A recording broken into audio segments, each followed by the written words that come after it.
सुनते नहीं।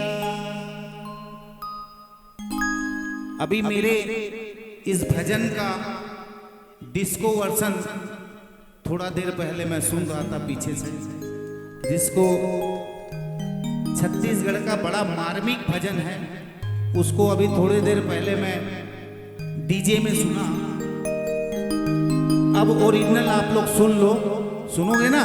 ताली बजा दो, ओरिजिनल सुनना है तो।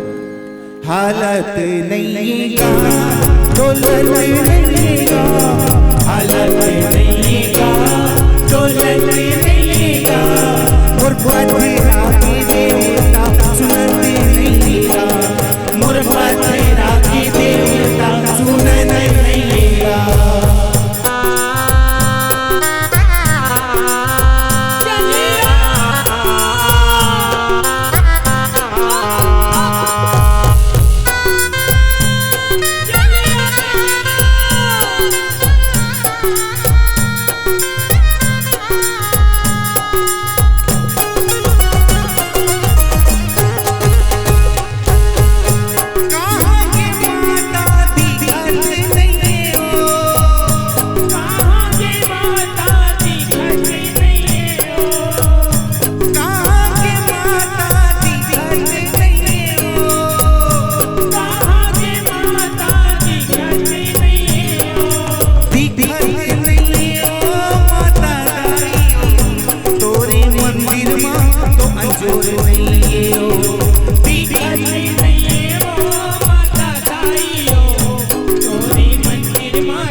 दे